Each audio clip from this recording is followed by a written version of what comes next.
I took the job because it sounded simple, quiet even, sitting behind a desk in the middle of the night at a floating hotel. I figured I could handle that. I'd get paid to sit in an air-conditioned lobby while the waves gently rocked the building. It sounded peaceful. But nothing about this place is peaceful. I showed up on a chilly evening, my duffel bag slung over one shoulder. The boat ride out to the Silver Drift, that's the hotel's name, was uneventful. The driver barely spoke, and I was too tired to press for conversation. When we approached the structure, I realized just how massive it was. It wasn't a hotel in the traditional sense. It looked like an old luxury liner, anchored in the middle of nowhere. The faded paint and darkened portholes gave it an eerie, abandoned feel, even with the dim glow of lights emanating from the lobby windows. The moment I stepped inside, the air changed. It wasn't just the shift from the cool sea breeze to the musty interior. It felt heavier somehow. The scent of salt lingered, mixed with something faintly metallic. I pushed open the creaky glass doors, and the lobby greeted me with its strange, outdated charm. Faded wallpaper lined the walls, decorated with abstract swirls that seemed to shift if you looked at them too long. A chandelier, caked with dust, but still functional, hung from the ceiling. The reception desk was carved from dark wood, polished to a dull shine, and behind it stood Mr. Bellamy, the manager. Bellamy didn't smile. His sharp, sunken face seemed carved from stone, and his voice was clipped when he handed me a thin folder. "Read this before your shift starts," he said. "Don't skim it, and for God's sake, don't test it." I raised an eyebrow, but he didn't elaborate. He just nodded toward a worn leather chair by the desk. "You'll need it." I opened the folder once he walked away. Inside, there was a single sheet of yellowed paper with typed instructions. At the top, in bold letters, it read, "Rules for night staff. Do not leave the lobby between midnight and 4 a.m. Answer the phone on the first ring. If it rings twice, do not pick it up. If a guest enters the lobby after 2 a.m., ask for their name. If they hesitate, tell them their room is on the 3rd floor, and do not engage further. Avoid looking into the mirrors after 1 a.m. If you catch your reflection moving when you aren't, immediately close your eyes and count to 10. Under no circumstances should you step onto the balcony after sunset." My first instinct was to laugh. Rules like this screamed eccentric owner, or maybe some kind of hazing ritual for new employees. But something about Bellamy's expression when he handed me the folder made me pause. He looked tired. No, not just tired. Drained. I set the paper down and glanced around the lobby. Everything was quiet except for the distant creak of the ship as it rocked gently on the water. There was no one else here, no other staff. Just me and the sound of waves. At exactly 11:45 p.m., the phone rang. The shrill sound cut through the silence, making me jump. I hesitated for a moment before answering, remembering the rule about picking up on the first ring. "Silver Drift Hotel, front desk," I said, trying to keep my voice steady. No one spoke on the other end. There was only the sound of static, faint at first, but growing louder. And then, just before I hung up, a voice crackled through the line. "You'll see them soon." The line went dead. I placed the phone back in its cradle, my pulse racing. Maybe it was a prank. Maybe Bellamy was testing me to see if I'd follow the rules. But when I looked toward the mirrors hanging on the far wall, something caught my eye. For a second, I could have sworn my reflection wasn't looking at me. It was staring behind me. The first hour of my shift passed uneventfully. The lobby felt eerily still, the kind of silence that wasn't comforting, but oppressive. I busied myself organizing the papers Bellamy had left on the desk. Anything to distract myself from the strange feeling that someone, or something, was watching. At one point, I glanced toward the mirrors along the wall, careful not to stare too long. My reflection seemed normal, just tired and a little on edge. I told myself I was being ridiculous. By midnight, the air in the lobby felt heavier, like the room itself was holding its breath. That's when I heard the first sound, soft, like a distant footstep. I froze. The sound came again, this time closer. It wasn't the creaking of the ship or the gentle lapping of water outside. It was deliberate, slow, and unmistakable. "Hello?" I called out, my voice breaking the silence. No answer. I walked around the desk, straining to hear. The sound had stopped, but I couldn't shake the feeling that I wasn't alone. When I returned to the desk, I noticed something odd. The chair I'd been sitting in was now slightly turned, as if someone had been there after I left. My heart raced, but I brushed it off. Maybe I'd bumped it without realizing. Still, I couldn't help but glance around the room. The shadows seemed longer than they had before, stretching unnaturally toward the corners of the lobby. I decided to focus on the logbook next to the phone, an old leather-bound journal filled with guest names and room numbers. As I flipped through the pages, I noticed something strange. The entries started out normal enough, names, dates, and check-in times, but after a certain point, the handwriting became erratic. One entry caught my attention. Guest refused to leave, claimed she saw someone else in her room, asked to change to room 203. Bellamy said no. Below that, another note scribbled hastily. Never let them switch rooms after midnight. You know what happened last time. I slammed the book shut. A chill ran down my spine. The notes didn't explain anything. They just made the place feel even more sinister. At 12:30, the phone rang again. This time, I hesitated. My hand hovered over the receiver as the sound echoed through the empty room. When I finally picked up, I was greeted by the same static as before. "Hello?" I whispered, half hoping no one would answer. The voice on the other end was faint but unmistakable. It sounded like an older woman, her words slow and deliberate. "They're coming," she said. "Who?" I asked, my voice trembling. She didn't answer. The line went dead. I set the phone down, my hands shaking. I was about to head back to my chair when I noticed the mirror. This time, my reflection wasn't just looking back at me, it was smiling. I stumbled away, my heart pounding. When I looked back, my reflection was normal again, its expression as terrified as I felt. Trying to calm down, I decided to take a closer look at the strange folder Bellamy had given me. Beneath the typed rules was a handwritten note I hadn't noticed before. It read, "The mirrors don't lie. If you see something unusual, believe it, but don't acknowledge them. They'll take it as an invitation." The sound of footsteps returned, louder this time. They were coming from the hallway that led to the guest rooms. I stood frozen, staring at the dark corridor. The shadows seemed to shift, like something was moving just out of sight. "Stay at the desk," I muttered to myself, remembering the first rule. "Don't leave the lobby." As I gripped the edge of the counter, my eyes fell on a small silver bell sitting next to the logbook. It hadn't been there earlier, or at least I didn't think it had. A card rested beside it, with a single line written in elegant script, "Ring for service." I stared at the bell, my mind racing. It didn't seem like something Bellamy would put there. It felt wrong, like it didn't belong. I reached out to pick it up, but stopped myself. What if it was a test? What if ringing the bell broke one of the rules? The footsteps in the hallway grew louder, now accompanied by a faint, whispering sound. I backed away, pressing myself against the desk. "Don't engage," I whispered, repeating the rules. The whispers stopped abruptly, replaced by a low, guttural sound, a growl, almost animalistic. I didn't dare look toward the hallway. Instead, I focused on the logbook, flipping through the pages again, desperate for answers. That's when I found the final entry, written in red ink. "If you hear them, it's already too late." I slammed the book shut, my pulse racing. The growling stopped, replaced by silence. But the silence wasn't comforting. It was suffocating. Somewhere in the distance, I heard the faint sound of a door creaking open. The room felt colder than before, as if the temperature had dropped 10 degrees in a matter of seconds. I kept telling myself it was just my imagination, but the hair on the back of my neck prickled like a silent alarm. Something was wrong. I sat back down at the desk, pretending to busy myself with the logbook, but my hands wouldn't stop trembling. The pages felt heavier, the weight of the words more sinister now. I flipped back to the last entry I'd read, trying to make sense of the scribbled warnings. "If you hear them, it's already too late." I didn't have time to dwell on the message because the sound of footsteps returned, this time accompanied by the faint tapping of something hard against the floor, like claws. I stared at the dark hallway leading to the guest rooms. My throat felt dry, but I forced myself to speak. "Is someone there?" I called out, my voice shaky. No response. I glanced at the mirror on the wall, remembering the earlier incident.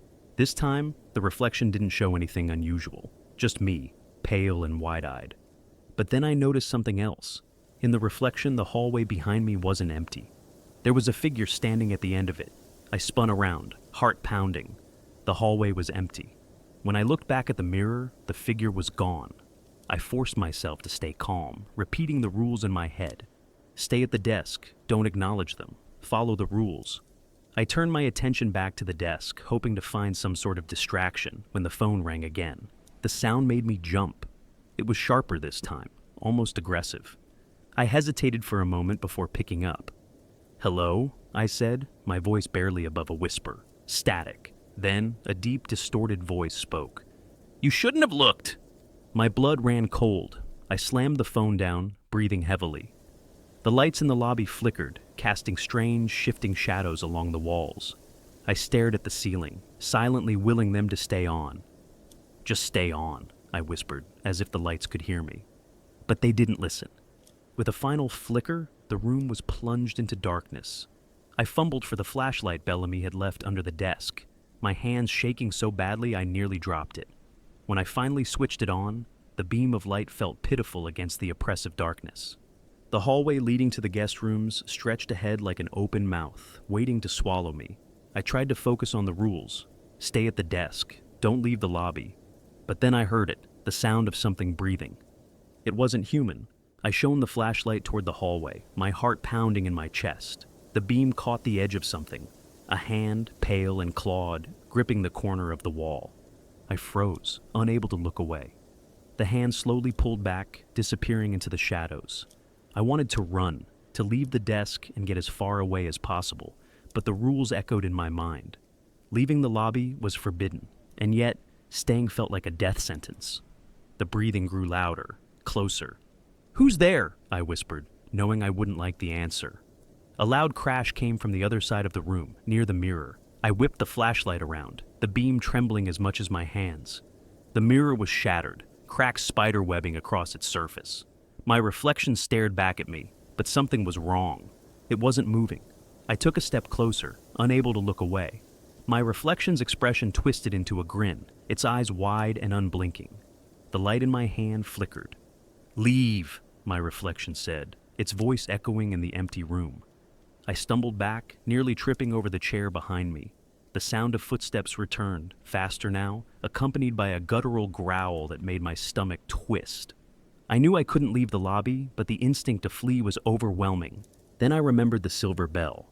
The bell sat on the desk, gleaming in the faint beam of my flashlight. The note beside it read, "Ring for service." I didn't know why, but I felt drawn to it. Maybe it was desperation, or maybe it was a mistake. My hand hovered over the bell. The growling grew louder, the sound circling me. I rang it. The sound echoed through the room, sharp and clear. For a moment, everything went silent. Then, the lights flickered back on. The growling stopped. I looked around, my breath shallow. The hallway was empty, the shattered mirror now whole again. For a brief moment, I thought I was safe. But then I noticed the figure standing in the corner of the room. It wasn't human.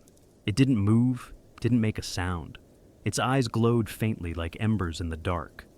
"Stay at the desk," I whispered, clutching the flashlight like a weapon. The figure tilted its head, as if considering me. Then, slowly, it pointed toward the hallway. "Go!" it rasped, its voice low and guttural. I shook my head, my knees threatening to buckle. "I can't," I said, my voice barely audible. The figure stepped closer. The shadows in the room seemed to ripple, closing in around me. The rules had been clear. Don't leave the lobby, don't engage. But the rules hadn't prepared me for this. The figure stopped inches from me, its breath cold against my skin. Its glowing eyes burned into mine, and I felt like I was being pulled into something dark and endless. And then it smiled. The room seemed to grow smaller, as if the walls themselves were pressing inward, suffocating me with their eerie closeness. The figure that had been watching from the corner was now gone, but I knew better than to think I was alone. The air felt heavy, oppressive, like it was alive with unseen energy. The rules were a mess in my mind, tangled and jumbled, and I couldn't focus on them anymore. My flashlight flickered weakly, the batteries clearly dying, and I cursed under my breath. The dim glow barely lit the room, making the shadows seem thicker, darker, as if they were alive and waiting for me to falter. A loud metallic screech tore through the silence, so sharp and sudden that I stumbled backward into the desk. It came from the hallway, the one I wasn't supposed to enter. My heart raced, the adrenaline making it impossible to think clearly. I tightened my grip on the flashlight and forced myself to take a step toward the noise. My legs felt like lead, but staying still wasn't an option anymore. The sound came again, closer this time, like nails dragging against a steel surface. Something was coming. The hallway stretched out in front of me, impossibly long and shrouded in shadows. I took a cautious step forward, the flashlight shaking in my hand. The light landed on the walls, revealing peeling wallpaper and strange dark stains that hadn't been there before. A low growl echoed from the darkness, vibrating through the floor and into my chest. My instinct screamed at me to turn back, to run, but I couldn't move. "Stay at the desk," I whispered to myself, repeating the rule like a mantra. But the desk was so far behind me now, and the growl was too close to ignore. Something darted across the hallway ahead, just outside the flashlight's beam. It was fast, too fast to see clearly, but the faint outline of its shape sent a shiver down my spine. It was tall, unnaturally thin, and its limbs moved in a jerky, unnatural way. My pulse pounded in my ears as I took another step forward, the floor creaking loudly beneath me. Then the sound stopped. The hallway went silent. The kind of silence that pressed against your eardrums and made you feel like you were underwater. I held my breath, waiting for something, anything, to happen. A sharp, piercing scream shattered the quiet, coming from a door to my left. The scream wasn't human. It was distorted, guttural, and filled with something primal and wrong. I spun toward the door, the flashlight beam trembling as it landed on a small brass plaque. Room 302. I froze. That room had been locked earlier, the key missing from the wall. The doorknob turned slowly, creaking as the door inched open. My breathing quickened, and I took a step back, nearly dropping the flashlight. A hand emerged from the darkness inside the room. It wasn't a normal hand. It was long, bony, and pale, with fingers that stretched too far and ended in sharp black claws. The door opened wider, revealing the figure I'd only glimpsed before. Its glowing eyes pierced through the shadows, staring straight at me. Its body was thin and twisted, with jagged, uneven movements that made my stomach churn. It stepped out into the hallway, its head tilting unnaturally to one side as it studied me. "Leave!" it rasped, the sound echoing unnaturally in the narrow hallway. I couldn't move, my legs felt rooted to the ground, and my chest tightened with panic. "Leave!" it repeated, this time louder, more menacing. The rules came flooding back into my mind, screaming at me to retreat, to stay out of the hallway, to get back to the desk. But it was too late for that now. The creature lunged forward, its movements jerky but impossibly fast. I barely had time to react, throwing myself against the wall as its claws swiped through the air where I'd been standing. My flashlight hit the ground, spinning wildly as it landed. The beam illuminated the creature's face, a twisted, grinning mockery of something human. Its skin was stretched too tightly over its skull, and its mouth was filled with jagged, uneven teeth. I scrambled backward, my hands scraping against the rough floorboards. The creature crouched low, its head twitching as it watched me. The silver bell. The thought struck me like a lightning bolt. The bell was still on the desk. The note had said to ring for service. I didn't know if it would help, but it was the only chance I had. I forced myself to my feet, my legs shaking as I bolted back toward the lobby. The creature let out a deafening screech, and I could hear its claws scraping against the walls as it chased me. The desk came into view, and the bell gleamed in the dim light like a beacon. I dove toward it, my hand slamming down on the small silver dome. The sound of the bell rang out, sharp and clear, cutting through the chaos. The creature froze mid-stride, its body convulsing as if the sound caused it pain. Its glowing eyes locked onto mine, and for a moment, I thought it might lunge at me again. But then, it let out a guttural growl and backed away, its form melting into the shadows until it was gone. I collapsed onto the floor, gasping for breath. The bell's chimes seemed to linger in the air, reverberating through the silent lobby. The lights flickered back on, and everything seemed normal again. The hallway was empty, the door to room 302 closed, but the relief was short-lived. I turned to the desk, and my stomach dropped. The logbook was open to a new page, the ink still wet. "You broke the rules. It's watching you now." The words sent a chill down my spine. My gaze darted to the mirror on the wall, and my reflection stared back at me. But something was wrong. My reflection smiled. The lobby was silent again, the oppressive tension replaced by an eerie stillness. I sat slumped against the desk, the weight of what had just happened pressing down on me like a physical force. My eyes darted to the logbook, still open in front of me, its ominous message etched in stark black ink. "You broke the rules. It's watching you now." The air seemed heavier, thicker, as if the walls themselves were closing in. I glanced at the mirror again, hoping, praying that what I'd seen before was a trick of my exhausted mind. But my reflection was still wrong. It stood perfectly still, staring back at me with an expression I wasn't making, its head tilted slightly, just enough to send a shiver down my spine. Then, slowly, deliberately, it smiled again. I backed away from the mirror, my breath coming in short, shallow gasps. "This isn't real," I whispered, more to myself than anything else. But the words sounded hollow, meaningless. The desk phone rang, the sharp, jarring sound cutting through the silence. I jumped, nearly tripping over the chair behind me. I hesitated before picking it up. "Hello?" My voice was barely a whisper. There was no response, only static, faint but growing louder with each passing second. Beneath the static, I thought I could hear something else, a faint, rhythmic tapping. I pulled the receiver away from my ear and stared at it, my heart pounding. Then, just as I was about to hang up, a voice crackled through the line. "Look behind you." I froze, my entire body paralyzed with fear. I didn't want to turn around.